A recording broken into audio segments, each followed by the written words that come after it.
The twin suns cast their perpetual amber glow through the crystalline spires of Portofo as Cadet Trelith stood at the edge of the War Council chamber, trying to make himself as small as possible. His lanky frame, 8 feet of pearly white skin and nervous energy, pressed against the wall decorated with flowing geometric patterns that represented the harmony of the Jinsef people. His large compound eyes reflected the blue shimmer of the city's towers visible through the transparent wall, each facet processing the magnificent view he'd admired since childhood. He shouldn't be here. Everyone knew it, especially Trelith himself. The War Council of the Jinsef convened only for matters of grave importance, and Trelith's presence was purely ceremonial, a token gesture to honor his unexpected victories at the War Academy of Lorth. His village, small and unremarkable save for its militant traditions, had never produced a student who'd achieved perfect marks in strategic pattern recognition. The council had invited him as a courtesy, nothing more. He was to stand, observe, and remain silent. But today, something unprecedented had occurred. The creature stood in the center of the circular chamber, its skin a disturbing blend of pink and brown tones, covered partially by what the preliminary reports called cloth, a woven material the Jinsef had long since abandoned for more elegant solutions. The thing was shorter than any adult Jinsef, stocky where they were lean, with tiny eyes that darted frantically around the room. Clear liquid beaded on its skin and dripped onto the pristine white floor. It secretes moisture through its dermal layer, Council Leader Bozovo noted with barely concealed disgust, her long fingers gesturing at the creature. Their ship's computer database called it sweat. A cooling mechanism. Primitive. The other 7 council members leaned forward on their elevated seats, arranged in a perfect octagon around the chamber's center. Their robes, white with blue threading that matched the city's aesthetic, rustled as they shifted. Fascinating that such a crude biological system could produce a species capable of faster-than-light travel, remarked Counselor Red Hen, his voice carrying the musical quality all Jinsef cultivated. The creature, the human, suddenly burst into a flurry of noise. Its small mouth opened and closed rapidly, producing a cacophony of harsh, guttural sounds that echoed off the chamber's acoustic-perfect walls in a most unpleasant manner.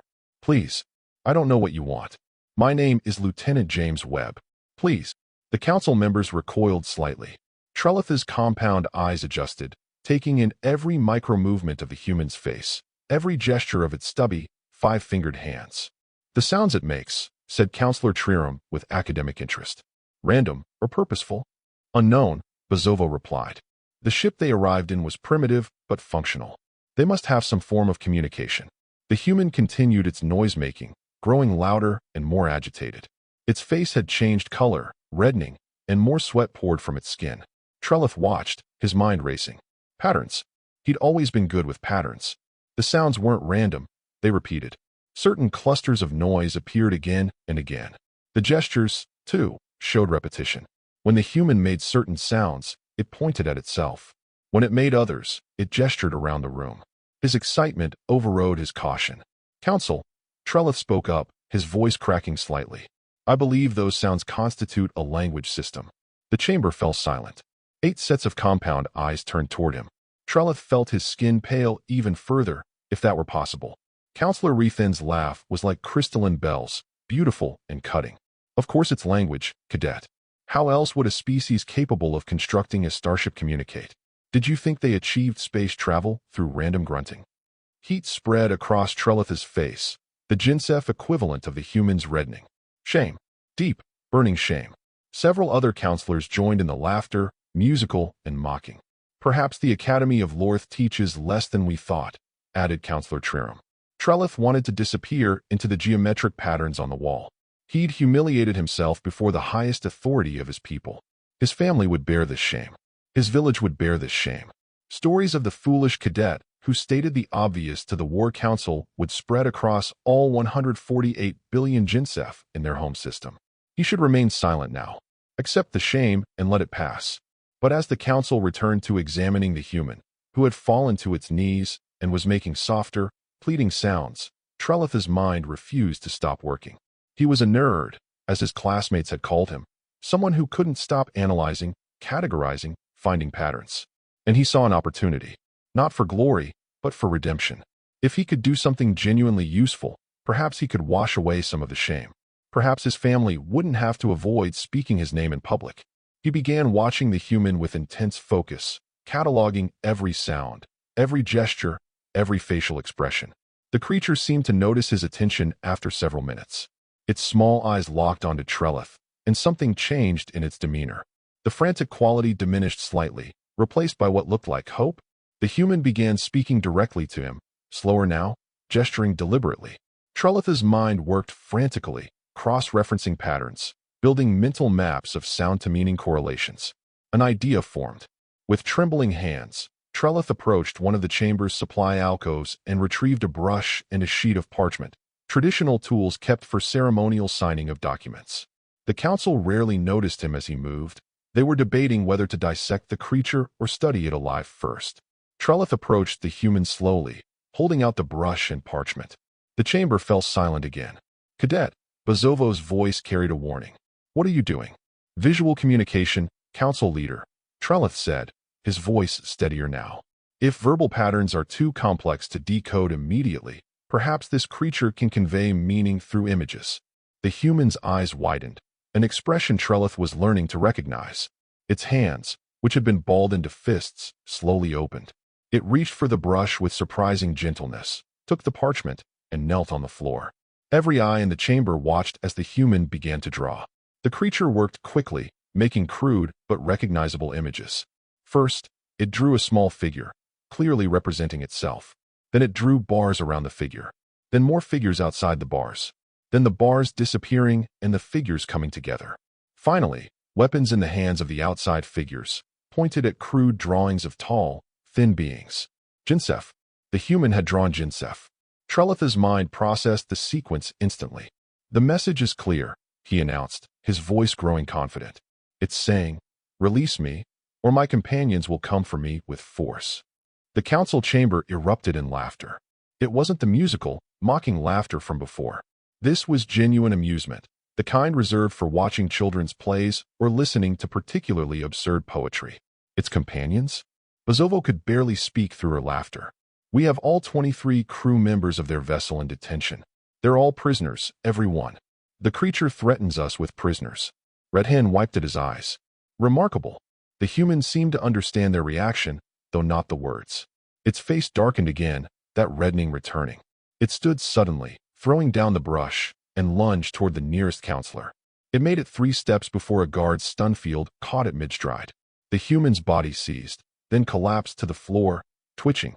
Trelith stared at the fallen creature, something twisting in his chest. Satisfaction? No. Something else. Something uncomfortable. "Fascinating aggression response," noted Counselor Trirum, making notes on a data tablet. "Bazovo, I recommend we proceed with the consciousness extraction immediately. This specimen shows too much unpredictability for prolonged study." "Agreed," Bazovo said. "Bring in the extraction computer. We'll learn everything this creature knows." "Council leader," Trelith heard himself saying. "That process is lethal. We have 23 specimens. Perhaps we could." "Be silent, cadet." The words cracked like a whip. Bazovo stood from her seat, her full 8.5 feet of height making her tower over even the tall Jinsef guards. "You have made 2 foolish statements in one session. You have embarrassed your village and your family. Speak again uninvited, and you will be formally shamed." Formal shaming. The word hung in the air like a death sentence. To be shamed before the council meant wearing the mask of silence for a full cycle, visible proof of disgrace that would follow him forever. Trelith bowed his head and stepped back to his position against the wall. The extraction computer arrived within minutes, wheeled in by technicians in pristine white coats. It was an elegant piece of equipment, all smooth curves and blue-lit interfaces, designed to create a perfect neural map of any brain and transfer that information into quantum storage. The Jinsef had developed it decades ago for preserving the knowledge of their greatest minds before death. It had never been used on a living subject against their will. The human, Lieutenant Dano Webb, though only Trelith remembered his name, had regained consciousness. When the technicians began attaching the neural interface crown to his head, he began screaming. Not words, just raw sound. Terror made universal. "Increase sedation," Bazovo ordered calmly. The human's screams faded to whimpers, but his eyes remained open, tracking everything. They found Trelith, locked onto him, pleading. Trelith looked away. The machine activated with a soft hum that built to a whine. The human's body arched, every muscle tensing. His mouth opened in a silent scream. The blue lights on the machine pulsed faster, faster, faster, then stopped. The human's body went limp, lifeless. The machine's display showed, extraction complete, consciousness mapped, translation matrix established. Excellent, Bozovo said, as if commenting on a particularly well-executed dance. Test the translation capability. Bring in the next crew member. They brought in a female human, smaller than Webb, with longer hair tied back. Her tiny eyes went immediately to the corpse of her crewmate, still connected to the machine. Her face did that color change, reddening, then going pale. "Oh God," she whispered. "Oh God, Dan, no." "Fascinating," breathed Counselor Redhen. "The computer works. We understood that perfectly. What is your name?" Bozovo asked in Jinsef, the computer now translating through speakers. The woman's head snapped up. You understand us now? You killed him too." Her voice broke. "You killed him." "Your name?" Bozovo repeated. "You're monsters," the woman spat. Tears, the computer helpfully supplied the term, streamed down her face. "You're going to pay for this. When they find out, we already have all necessary knowledge from your companion. However, your neural patterns may provide additional linguistic nuance. Please remain calm. This will only hurt for a moment." "Wait," the woman screamed. "Wait. Please. My daughter is 3 years old. Please. Her name is Marissa. Please let me." The machine activated. Trelith closed his eyes, but he could still hear the screaming. One after another, they brought the humans in. One after another, the pattern repeated. Each human saw the growing pile of bodies. The technicians didn't bother removing them. Each human made threats. "You'll pay for this in blood. The court doesn't forgive. The court doesn't forget. Please, for the love of God, stop this. My brother is a Marine. When he finds out, this is a war crime. This is... Mommy, are you here too? Mommy." That last one was a child. Couldn't have been more than 10 cycles old by Jinsef standards, though the computer indicated humans aged differently. The small human called for its mother 4 times before the machine activated. Trelith felt moisture in his own eyes. The Jinsef didn't cry like humans, but their eyes could water in extreme emotional distress. He blinked it away, but the shame was different now. Not the shame of foolish words, but of witnessing atrocity and doing nothing. Still, he remained silent. The alternative was formal shaming, and then he would be removed from the chamber entirely, unable to even witness what his silence permitted. Was that better? He wasn't sure anymore. The final human was an older male, his hair white where others had been brown or black. He walked into the chamber with his head high, even as his eyes swept across the 22 bodies of his crew. His face remained neutral until he saw the small human child. Then water poured from his eyes. "You killed a child," he said quietly. "You killed little Melissa. You are the captain," Bozovo observed, reading the computer's analysis. "The leader of your vessel. Captain Kelly Miller, United Earth Colonial Navy," the old man said. His voice was steady despite the tears. "And you've made a catastrophic mistake." "Have we?" Bozovo sounded amused. "You are all prisoners. Your ship is in our possession. What mistake have we made?" "The Marines don't leave their own behind," Miller said. "They don't allow this kind of slaughter to go unanswered. When they find out what you've done here." "Marines?"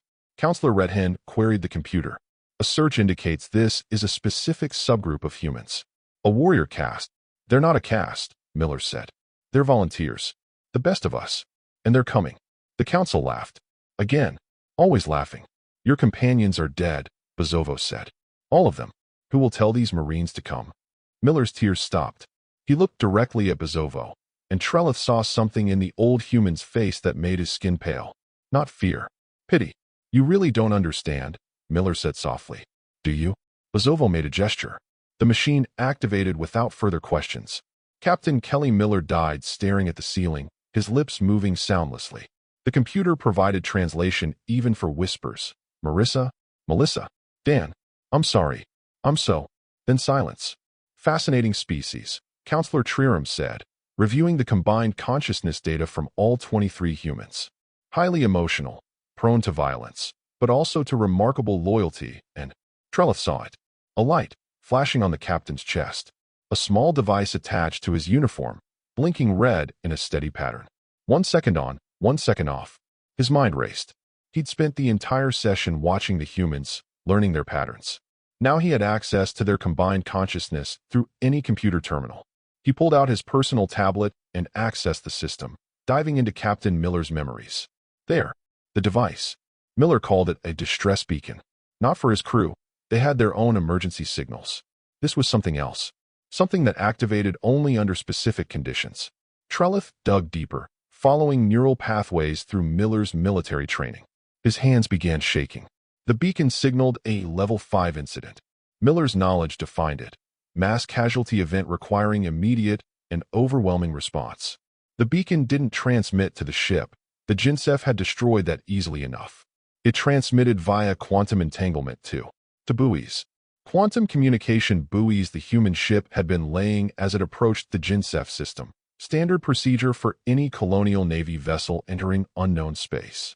And those buoys relayed to Relay Station Omega, 17 million light-years away. And from there to Trelith's eyes widened in horror. To the 3rd Marine Expeditionary Force. 40,000 ships. 500,000 Marines. Currently stationed in the Kepler sector for colony protection, but equipped for rapid deployment. And according to Miller's knowledge, when a Level 5 incident beacon activated, the response protocol was absolute and non-negotiable. Overwhelming force, immediate deployment, no quarter. Council, Trelith shouted. The beacon. The captain's beacon. Every eye turned to him. Cadet, Bozovo's voice was ice. You were warned. The device on his chest is broadcasting. Trelith pointed frantically at Miller's corpse. It's sending a signal that will bring thousands of human warships here. The captain wasn't threatening us with his crew. He was warning us about his entire species. When they received that signal. Silence. Bozovo made a sharp gesture. 2 guards moved toward Trelith. Please. Trelith's voice cracked. Check the computer. Look at Miller's memories. The humans have a massive military force, and this signal will. You are hereby formally shamed, Bozovo declared. For repeated disruptions, for causing disturbances, for failing to maintain the dignity expected of those admitted to council chambers. One guard seized Trelith's arms while another approached with the mask. It was a smooth, featureless covering that would seal over his mouth and lower face, locked with bioseals keyed to council authorization. Wearing it was the ultimate disgrace for the Jinsef, who valued beautiful speech above almost all else. No, please, just check the data. Trelith struggled, but Jinsef guards were trained warriors, and he was a cadet. We're in danger. All of us. The mask sealed over his face with a soft click. His words became muffled, incomprehensible. He could breathe through his nose, but speech was impossible. Remove him, Bozovo ordered. Standard penal detention until his shaming period ends, then execution for continued disturbance. As the guards dragged him from the chamber, Trelith saw the council members returning to their discussion, discussing the philosophical implications of other intelligent life, debating whether to publish their findings, planning expeditions to study other potential species. The flashing red light on Captain Miller's chest continued its steady rhythm. 1 second on, 1 second off, on, off. The penal tower was in the outer ring of Portofo, a slender spire of white stone that rose 70 stories above the city streets. Trelith's cell was on the 53rd floor, a small room with a narrow window that offered a view of the city's magnificence. He could see the twin suns setting through the crystalline towers, painting everything in shades of amber and rose. The blue shimmer of the windows turned purple in the evening light. Jinsef moved through the streets below, graceful and unhurried, going about their lives in the most beautiful city in known space. He couldn't warn them. The mask prevented speech. The cell had no communication equipment. Even if it did, the shamed were forbidden from sending messages. The guards brought him food and water, but never spoke to him. He was invisible, forgotten, waiting for his execution in 2 cycles' time. Trelith found himself oddly at peace with it. He had tried to save his people, even if he'd failed. He had acted with honor at the end, even if his people didn't recognize it. His family would bear the shame of his formal shaming and execution, but at least he would die knowing he'd tried. He sat by the window and watched the city. He prayed to the All-God and the 9 half-gods, asking them to protect the Jinsef in the dark times he knew were coming. The first week passed slowly. Then, on the 8th day, the sky changed. Trelith was staring out the window when space itself seemed to tear open. Thousands of points of light appeared simultaneously, flickering into existence like stars being born. But they weren't stars. Ships. Tens of thousands of ships. They descended slowly, deliberately, taking up positions in geosynchronous orbit around the planet. Trelith's compound eyes could make out details at distance. It was one advantage Jinsef had over humans. Each ship was massive, larger than any Jinsef vessel. They were ugly things, all harsh angles and brutal functionality. No grace, no beauty, just purpose. Metal, guns, death. The planetary defense grid activated immediately. Beautiful silvery platforms rose from the surface, their elegant curves housing devastating particle weapons. Jinsef fighters launched from orbital stations, sleek craft that moved like dancers through the void. The human ships didn't even pause. Short bursts of light, too fast for Trelith to properly track, and the defense platforms simply vanished. Not destroyed in explosions, just gone. Vaporized so thoroughly there wasn't even debris. The Jinsef fighters lasted slightly longer, perhaps 3 seconds, before they too ceased to exist. 3 Jinsef cruisers, pride of the defense fleet, accelerated toward the human formation.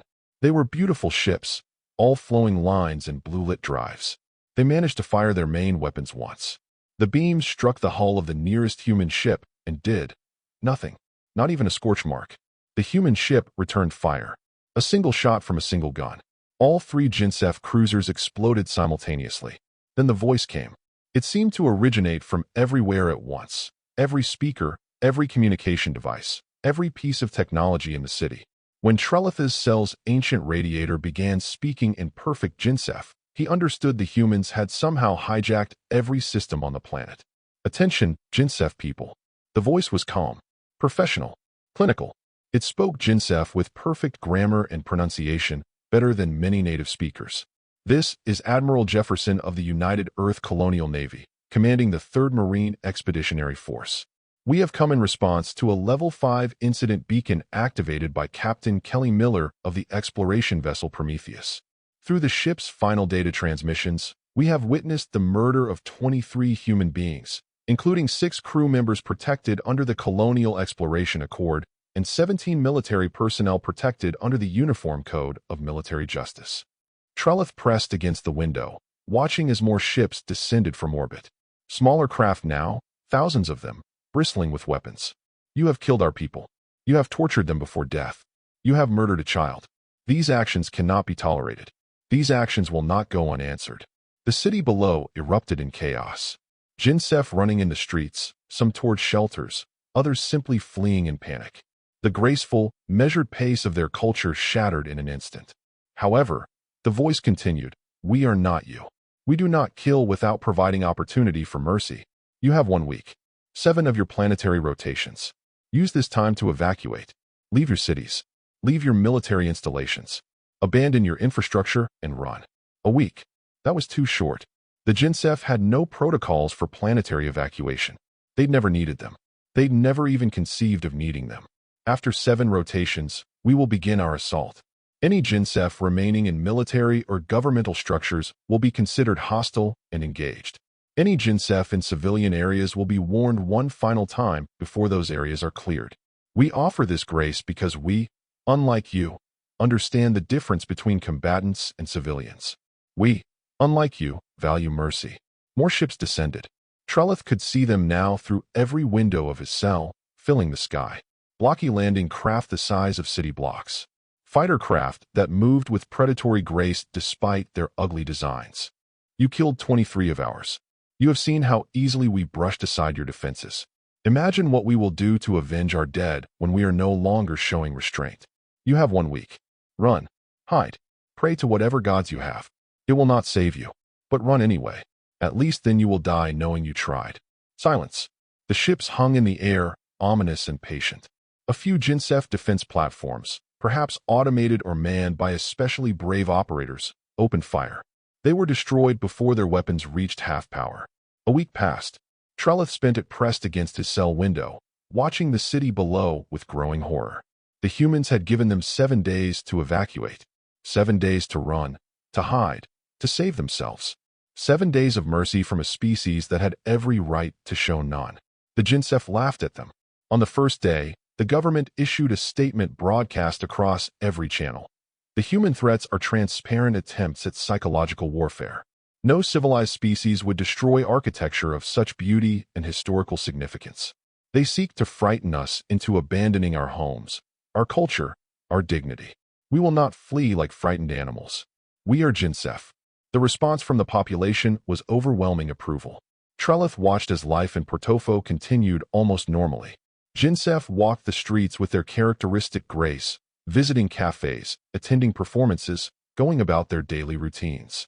Some even gathered in plazas to stare up at the human ships and laugh, making gestures of contempt at the ugly vessels that marred their beautiful sky. On the second day, a group of prominent artists held a demonstration outside the ruins of the council chambers, the only structure the humans had destroyed in their initial strike.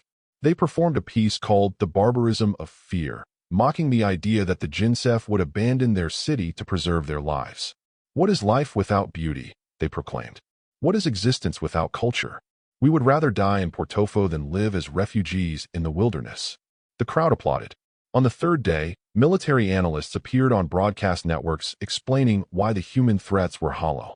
They destroyed our defenses with ease, yes, one general said calmly, but those were military targets. Destroying a city of civilians serves no strategic purpose. It would be merely vindictive, and even barbarians understand that revenge without purpose is wasteful.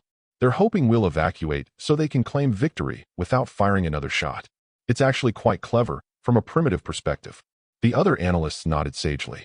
On the fourth day, philosophers held debates about the human concept of mercy and whether it was compatible with the threats they'd made. True mercy, one elderly scholar declared, would be leaving entirely. Instead, they hover over us, weapons ready, demanding we flee our homes. This is not mercy. This is domination theater. They want us to acknowledge their power by running. We will not give them that satisfaction. The audience gave the traditional gesture of agreement, a graceful movement of the hands that Trelith had performed countless times in his life. On the fifth day, the evacuation rate had actually decreased. Some Jinsef who had initially left the city returned, embarrassed by their momentary fear. I was foolish, one young male told a reporter. I let the aliens frighten me into abandoning everything beautiful in my life. But I realized, what are we without our culture? Without our city? We are nothing. Better to remain here, in beauty, than to cower in the hills like primitive creatures. On the sixth day, the government organized a celebration. A festival of defiance, they called it. Thousands gathered in the Grand Plaza, the one that offered the best view of the hovering human warships. Musicians played. Poets recited verses about the superiority of Jinsef civilization. Children danced in traditional patterns while their parents looked on with pride. And through it all, they laughed. They pointed at the human ships and laughed. They made art mocking the crude, ugly vessels. They composed songs about the foolish aliens who thought threats could break the Jinsef spirit. The entire week, Trelith pressed his face against his cell window and felt ice in his chest. They didn't understand. None of them understood. He'd seen Captain Miller's memories. He'd witnessed the human concept of Marines, warriors who would cross the galaxy to avenge their dead, who would burn civilizations for their fallen comrades. He'd seen their history, their wars, their capacity for controlled violence that dwarfed anything the Jinsef had ever conceived. The humans weren't bluffing. They weren't posturing. They were being merciful in the only way their rage would allow, by offering a chance to flee before the slaughter began. And the Jinsef were too proud to take it. Trelith tried everything he could think of to warn them. He attempted to write messages on his cell wall with food, hoping guards would see and understand. But the guards never looked at him. The shamed were invisible, unworthy of acknowledgement. He tried breaking his window to create a distraction, something that might make someone, anyone, check on him and see his warnings. But the window was too strong, and his broken body too weak. All he could do was watch as his people sealed their own fate with pride and laughter. On the seventh day, Trelith didn't sleep. He knew what was coming when the twin suns rose. The morning of the eighth day began with a celebration concert in the Central Plaza. Thousands of Jinsef gathered to hear the Grand Symphony of Defiance, a piece composed specifically to mock the human deadline. The conductor stood on an elevated platform, his graceful form backlit by the dawn light, his hands raised to begin the first movement. Then the voice returned. Your time is over. The conductor's hands froze mid-gesture. You were offered mercy. You rejected it. You have chosen to remain in your military installations, your government centers, your seats of power. Very well. Those who refuse to flee have declared themselves complicit with those who murdered our people. We will oblige your choice. A pause. When the voice spoke again, it was quieter, almost sad. But know this, we offered you a chance. We gave you more time than you gave Captain Miller. More time than you gave Lieutenant Webb. More time than you gave little Melissa Moore, age 8, who called for her mother while you murdered her. The plaza was silent. Even the proud Jinsef seemed to sense something in that voice, some truth they'd been denying. You call us barbaric. Perhaps we are. But we're the barbarians who tried to save you from yourselves. Silence. Then, final warning. This applies only to true civilians, those without weapons, without rank, without authority. The next 60 seconds, you may flee. After that, we will assume all remaining in the target zones are combatants or have chosen to remain with them. Run. Now. Trelith saw some Jinsef begin to move in the plaza below, uncertainty finally breaking through their pride. But others, most others, remained standing, defiant, proud. The conductor lowered his hands and made a gesture that clearly meant, stay. Stand firm. Do not let them break us. The crowd stayed. Trelith closed his eyes and whispered prayers. 60 seconds passed. So be it. The hangars of the massive warships opened. Smaller craft poured out, hundreds of thousands of them, spreading across the sky in coordinated patterns that spoke of terrifying precision. Then the bombardment began. But it wasn't what Trelith expected. The largest human warship, that 20-kilometer monstrosity, fired on the council chamber's ruins. The beam struck with surgical precision, carving a perfect crater exactly where the governmental center had stood. Nothing else. No collateral damage. No spreading destruction. The next target was the War Academy Administration Building, not in his home village, but the main headquarters in Portofo. Another precise strike. The building simply ceased to exist. One by one, military targets vanished. Command centers, weapons depots, barracks. The humans struck each with devastating accuracy, erasing them from existence while leaving surrounding structures intact. In the plaza, the crowd began to scatter. Pride was one thing, but watching buildings vaporized with such precision was another. They ran, finally, seeking shelter in the elegant residential towers and cultural centers that the humans weren't targeting. The fighters began their runs next. But Trelith noticed something. They weren't strafing the streets. They were hitting specific targets, military vehicles, weapons emplacements, defense installations. A tank rolled out from a depot and was destroyed before it traveled 10 meters. A missile battery activated and was eliminated before it could fire. A troop transport was struck, but only after the soldiers had disembarked. The humans were being careful, brutally, horrifyingly careful, but careful nonetheless. A group of Jinsef soldiers established a defensive position in a government building. Trelith watched through his window as a human fighter approached. It didn't destroy the building. Instead, it fired a single missile through a window on the floor where the soldiers had positioned themselves. The explosion was contained to that floor. The civilians above and below were untouched. More Marines deployed from the landing craft, thousands of them now, moving through the streets in coordinated units. They engaged Jinsef military forces with overwhelming firepower, but when civilians ran past them, the Marines held their fire. Trelith saw one engagement unfold directly below his tower. A squad of Jinsef soldiers had taken cover behind a civilian transport vehicle, using the occupants as shields. The Marines didn't fire. Instead, they maneuvered, flanking the position, forcing the Jinsef soldiers to abandon their cover. Only then did they open fire, dropping the soldiers with precise shots while the civilian vehicle sped away unharmed. It was war, yes, brutal and terrible and overwhelming. But it was also controlled, disciplined.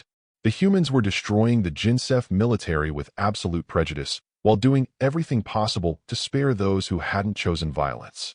Trelith watched in horror and fascination as the contrast became clear. The Jinsef had killed 23 humans without mercy, without hesitation, without distinguishing between soldiers and civilians, between adults and children. They had made no effort to understand, no attempt at communication beyond extracting information through murder. The humans had given a week's warning. They had explained their intentions. They had offered evacuation. And now, even in their rage, even in their revenge, they were being careful not to become the monsters the Jinsef had been. A massive explosion rocked a building 3 blocks away, a military intelligence center, Trelith recognized. But the explosion was shaped, directed inward, minimizing damage to the surrounding structures. A few windows shattered in nearby residential towers, but the towers themselves stood intact. Another fighter screamed past, so close Trelith could see the pilot in the cockpit. It fired on a parked military transport, but held fire when a group of Jinsef civilians ran past its target. The battle raged for hours. The humans systematically dismantled every military installation in the capital, destroyed every government building, eliminated every organized Jinsef military unit. But the residential areas, the museums, the cultural centers, the schools, these they left standing. Some Jinsef soldiers tried to use this against them, hiding in civilian structures to take shots at Marine units. The Marines adapted quickly, using non-lethal methods to clear buildings when possible, some kind of gas that made the Jinsef lose consciousness without killing them. When that wasn't possible, they went in on foot, room by room, accepting casualties themselves rather than simply destroying the building. Trelith watched as one Marine squad took fire from an apartment complex. Instead of calling in an airstrike, they breached the building and fought floor by floor. He could hear the gunfire, see the flashes. 2 Marines fell, but the building stood, and when it was over, he saw them evacuating civilian families who'd been trapped inside. They were taking losses to preserve civilian lives. Enemy civilian lives. The lives of a species that had shown no such mercy to theirs. It made no sense to Trelith. It was irrational. It was noble. The word felt strange applying to the barbaric humans, but he couldn't think of another. Then he saw the beam tracking toward his tower.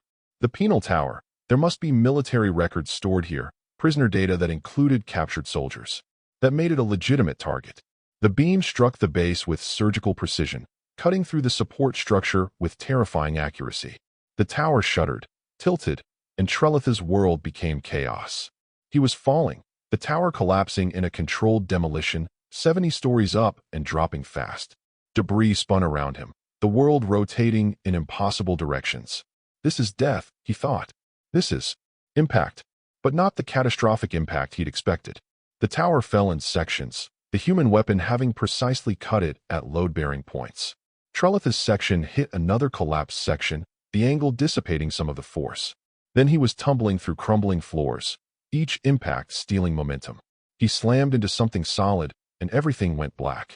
Pain brought him back. Trelith opened his eyes to dust and smoke. He was pinned under rubble, his left arm at an angle that sent waves of agony through him. Both legs were trapped, possibly broken. But he was alive. Somehow, impossibly, he was alive. He could hear the battle still raging. Weapons fire. Explosions. The scream of fighters overhead. But also something else. Voices. Human voices, speaking their harsh language. They were close. Coming closer. Trelith tried to move and immediately regretted it.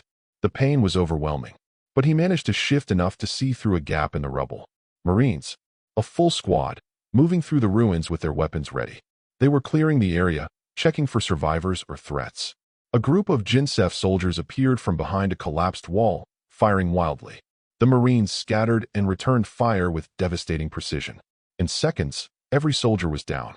The Marines immediately checked each body, not out of mercy, Trelith realized, but to ensure they were actually dead and not playing dead. More Marines appeared, these ones with different equipment. They were checking rubble piles, scanning with handheld devices, looking for life signs. One of them pointed in Trelith's direction. They'd found him. Trelith watched as the squad approached his position. He should be terrified. He should be preparing for death. But instead, he felt only a strange calm. He'd done what he could to stop this. He'd tried to warn his people. He'd been punished for it. If the humans killed him now, at least he would die knowing he'd tried. He worked his way into a visible position despite the pain, then lowered himself into a kneeling posture, the Jinsef position of surrender.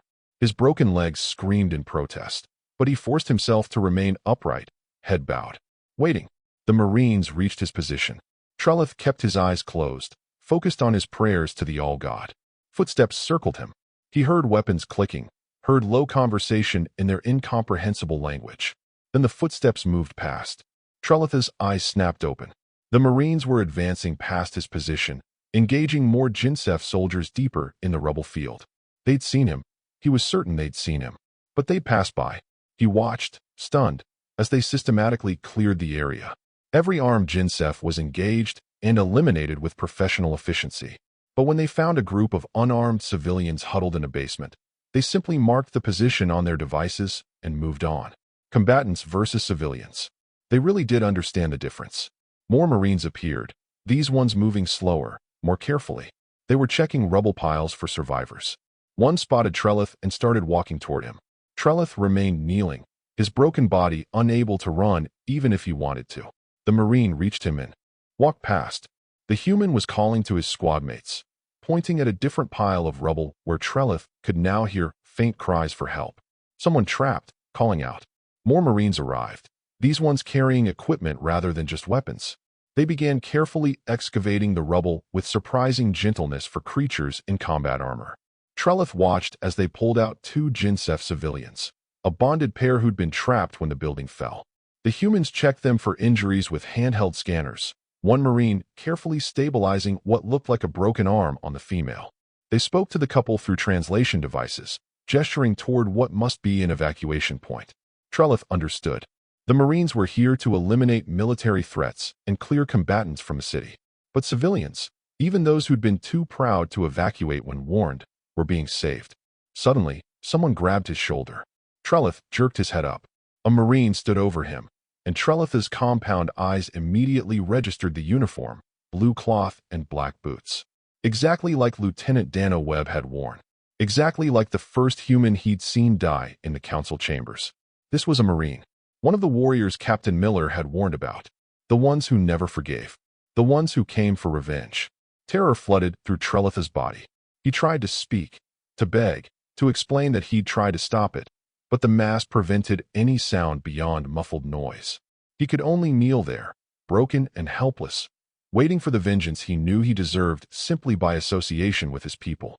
The Marine wasn't wearing combat armor like the others Trelith had seen. Instead, he wore that blue uniform with a red cross symbol on his chest. But his face was hard, his jaw set, and his eyes, those tiny human eyes, locked onto Trelith with an intensity that made the Jinsef want to disappear. More Marines appeared. 4 of them, all in the same blue uniforms and black boots. All men, Trelith noticed. Captain Miller's memories provided the distinction. They moved with purpose, not the random patrol pattern of the armored soldiers clearing the area. They were here for him specifically. They'd come for him. One of the Marines, older, with gray in his hair and scars on his hands, knelt down in front of Trelith. He studied the mask for a long moment, his expression unreadable. Then he spoke to the others in their harsh language. Trelith couldn't understand the words, but the tone was not what he expected. Not rage. Something else. The scarred Marine pulled out a tool and reached for Trelith's face. Trelith flinched, expecting pain, expecting torture, expecting the same casual cruelty his people had shown. The Marine paused, then spoke in a softer tone, still incomprehensible, but clearly meant to be reassuring. He gestured at the mask, then at the tool, making careful, deliberate movements. Trelith forced himself to hold still. What choice did he have? He was wounded, helpless, at their mercy. If they wanted to hurt him, the mask wouldn't stop them. The Marine began working at the bioseal with surprising care. His movements were precise, gentle even, working the tool along the edge where the mask met skin. It took several minutes of careful manipulation before the seal began to release with a soft hiss. The mask came off. Trelith gasped, breathing freely through his mouth for the first time in over a week. The relief was so overwhelming that for a moment, he forgot his fear. Cool air rushed into his lungs, and he couldn't help the small sound of relief that escaped. The scarred Marine set the mask aside and pulled out a device. He tapped at it for a moment, then held it up. A tinny voice spoke in Jinsef. "Can you speak now?" "Yes," Trelith managed, his voice hoarse from disuse. His compound eyes darted between the 5 Marines surrounding him, all watching him with those intense human expressions. "Please, I tried to stop them. I tried to warn the council. They shamed me for it, but I tried." "We know," the scarred Marine said through the translator. His voice was still hard, but not cruel. "We know exactly what you did, Cadet Trelith of the War Academy of Lorth." Trelith's skin paled even further. They knew his name. They knew who he was. They'd come specifically for him. "We watched everything," another Marine said, younger with dark hair and blood splattered across his uniform. "Every recording from the council chambers. Every memory your computer extracted from our people. We saw you try to communicate with Lieutenant Webb. We saw you offer him the brush and paper. We saw you try to warn the council about Captain Miller's beacon. We saw them shame you for it," the scarred Marine continued. "We saw them silence you and lock you away. Then you know," Trelith said quietly, "that I failed. I couldn't save them. I couldn't save your people or mine. I tried, but I was too weak, too foolish too. You tried, the third Marine interrupted. He was massive, even for a human, with hands that looked like they could crush stone. But his voice through the translator was gentle. You were the only one who tried. The scarred Marine pulled out another device, a medical scanner Trelith recognized from Miller's memories. He ran it over Trelith's broken arm, his legs, his chest. The device beeped and displayed information in human script. Left radius fractured, both tibias broken, 3 cracked ribs, minor internal bleeding. The Marine read from the scanner. He looked at Trelith. We're getting you out of here. Why? The question burst from Trelith before he could stop it. Why help me? I'm Jinsef. My people murdered yours. You're Marines. Captain Miller said Marines never forgive. You came for revenge. Why would you? The scarred Marine's expression shifted, something that might have been a sad smile crossing his face. Captain Miller was right. We don't forgive.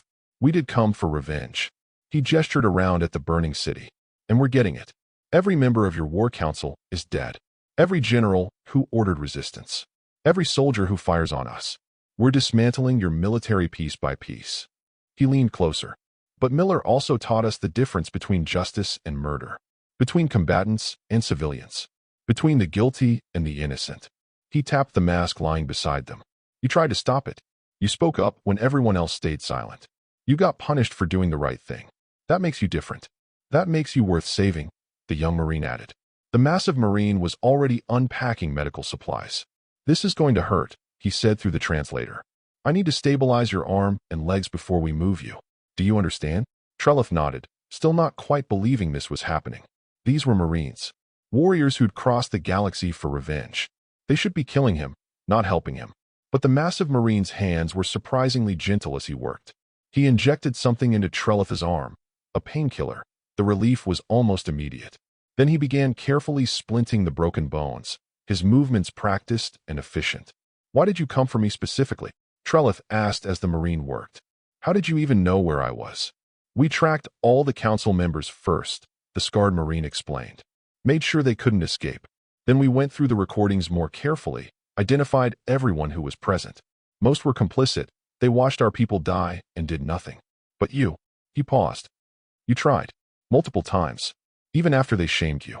When we saw them put that mask on you and drag you away, the young Marine said, we flagged you as a priority retrieval. Someone worth protecting. The computer records showed you were sent to this penal tower, the massive Marine added, still working on Trelith's legs. When we targeted it, we made sure to track exactly where you were. Calculated the collapse pattern to give you the best chance of survival. Then came straight here. Trelith stared at them. You calculated the collapse? You planned for me to survive. Of course, the scarred Marine said, as if it were obvious. You think we just randomly destroy buildings? Every strike is calculated. Every target is planned. When we knew you were inside, we adjusted the attack to maximize your survival chances while still eliminating the facility. But why? I'm nobody. I'm just a failed cadet who. You stood up to your government, the young Marine interrupted. You tried to stop a massacre when everyone else was complicit. You got punished for having a conscience. He looked around at his fellow Marines. That makes you exactly the kind of person worth saving. The massive Marine finished his work. There. You're stabilized. Stretcher's on the way. True to his word, 2 more Marines appeared moments later carrying a stretcher. But these wore combat armor, and Trelith noticed they positioned themselves protectively around the medical team, weapons ready. Why so many? Trelith asked as they carefully loaded him onto the stretcher. Surely you don't need an entire squad just for me? The scarred Marine exchanged looks with the others. You're not just some random civilian we're evacuating. You're someone we specifically came to save. Someone we're not going to let die after you tried to do the right thing. He paused. And honestly, you're proof. Proof that not all Jinsef are like your war council. Proof that some of you have honor. I don't feel very honorable, Trelith said quietly. I failed. Everyone died anyway. You tried, the massive Marine said firmly.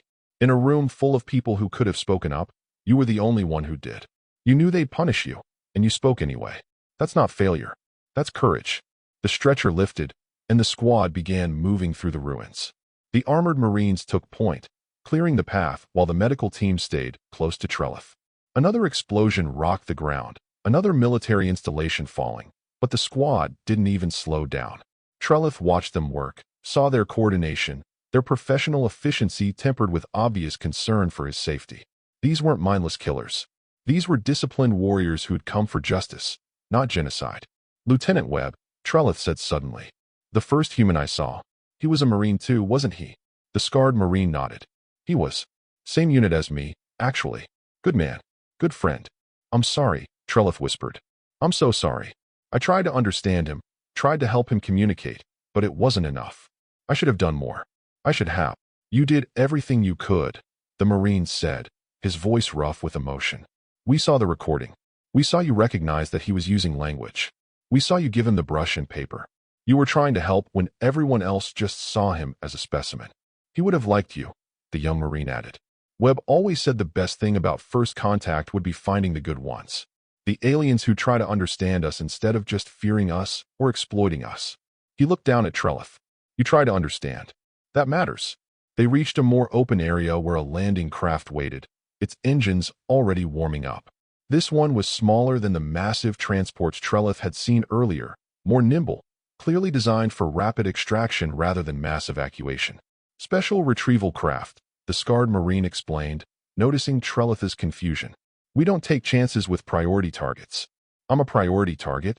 Trelith asked as they loaded him into the craft. You're proof that not every Jinsef deserves what's happening to this city, the massive Marine said. You're proof that there's hope for your species. That makes you very important. The squad secured themselves in the craft, the medical team staying close to Trelith's stretcher.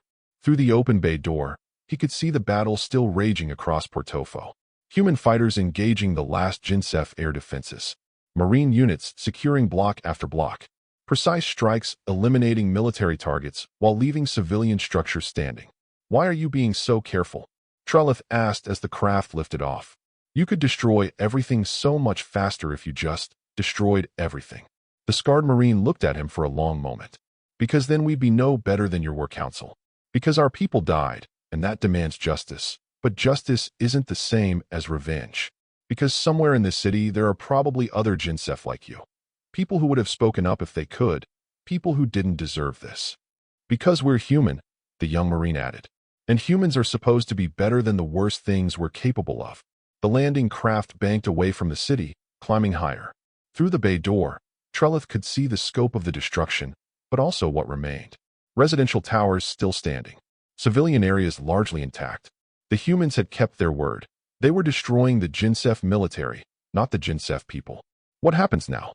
Trelith asked quietly. To me? To my people. You'll be treated at our medical facility, the massive Marine said. Your injuries will heal. After that, he looked to the scarred Marine. After that, you'll be given a choice, the scarred Marine said. You can return to your people, carry the story of what happened here, help them understand why this happened and how to prevent it from happening again. Or, Trelith prompted, where you can work with us. Help us understand your people better. Help us identify others like you, Jinsef with honor who try to stop this. Help us build something better from the ruins of this disaster. Why would you trust me to do that? The scarred Marine's expression softened slightly. Because you tried to save our people when you had nothing to gain and everything to lose. Because you spoke up when everyone else stayed silent. Because you got punished for having a conscience, and you'd do it again if you had to. We can see it in you. He paused. Because Lieutenant Webb trusted you enough to try communicating. Because Captain Miller's last act was to warn your people, hoping some of you would listen. And you did listen. You heard the warning, understood it, and tried to make others understand. That's the kind of person we can work with, the young Marine added. The kind of person we need to work with if there's ever going to be peace between our species. The landing craft climbed higher, leaving Portofo behind. Trelith closed his eyes, feeling the weight of impossible choices settling on his shoulders. He tried to save his people and failed. Now the humans were offering him a chance to try again, in a different way, from a different direction. I'll help, he said quietly. Whatever I can do to prevent this from happening again, to anyone, I'll do it. The scarred Marine nodded, something like respect in his eyes. Good. That's good. He paused. By the way, I'm Sergeant Mitch Davis. This is Corporal David Miller. Miller. Trelith's eyes widened. Like Captain Miller? The young Marine nodded, his expression pained. My uncle. He raised me after my parents died. Taught me everything I know. His voice hardened. That's why I volunteered for your retrieval. Uncle Kelly would have wanted us to save the ones worth saving. I'm sorry for your loss, Trelith said inadequately. So are we, David Miller said. That's why we're here. But it's also why we're being careful. Why we're not just destroying everything. Because Uncle Kelly believed in rules, in honor, in distinguishing between guilty and innocent. He looked at Trelith. He died believing there were good people in every species. You're proof he was right. The craft leveled off, heading toward the human fleet in orbit. Through the bay door, Trelith could see the massive warships hanging in space, still ominous, but no longer quite as terrifying. They were tools of war, yes, but wielded by people who understood restraint, who valued mercy even in the midst of justified rage. What was he like? Trelith asked quietly. Captain Miller? David smiled sadly. He was kind, patient. He'd spend hours explaining things, making sure you understood not just what to do, but why. He believed in giving people chances, in looking for the best in everyone. His smile faded. Your war council never gave him a chance. Never even tried to communicate before they killed him. I know, Trelith said. I watched. I'll carry that guilt for the rest of my life. Don't, Sergeant Davis said firmly. You're not responsible for what they did. You're only responsible for what you tried to do to stop them. And you tried. That's what matters. The landing craft approached one of the massive warships, a medical vessel, Trelith realized, seeing the Red Cross symbols marking it. The bay doors opened, and they flew into a well-lit hangar filled with medical equipment and personnel. As they carried him deeper into the ship, Trelith realized something profound. He'd spent his whole life believing the Jinsef were the pinnacle of civilization. Elegant, cultured, enlightened. But in 1 week, the humans had taught him what real civilization looked like. It wasn't about beautiful architecture or graceful movements or perfect speech. It was about having rules and following them even when it was hard. About showing mercy even to enemies. About distinguishing between justice and revenge. About being capable of terrible violence, but choosing restraint. The Jinsef had been proud. The humans had been humble enough to offer mercy. The Jinsef had seen the humans as barbaric. The humans had proven themselves more civilized than the Jinsef had ever been. Trelith closed his eyes and said a prayer. A thank you to the All-God for the strange fortune that had placed him in the path of warriors who understood honor. And a prayer for his people, that they would learn from this before it was too late. The medical team wheeled him into surgery, and for the first time in weeks, Trelith felt something like hope. Many thanks to channel member Caleb Fast for making this video possible. And thank you to all my other channel members and Pathfinders as well. You all keep this channel going. If you'd like to become a member, please be sure to do so and gain access to some awesome exclusive perks. Everyone else, thank you for listening to this story, and I do hope that you enjoyed it. Please be sure to subscribe and hit that bell icon to see more videos like this, and be sure to leave this video a like, too. Channel memberships, super thanks, merch purchases, and even book purchases, our links to our books are in the description section below, are a great way to keep this channel going. And they help us afford to make better videos too. Partner with us as we grow into one of the best sci-fi channels on YouTube and beyond. With all of that said, thank you again for listening to this story, and I hope to see you again. Thank you for your time, and be sure to check out the story and playlist on the left side of your screen now. I'll see you in the next one.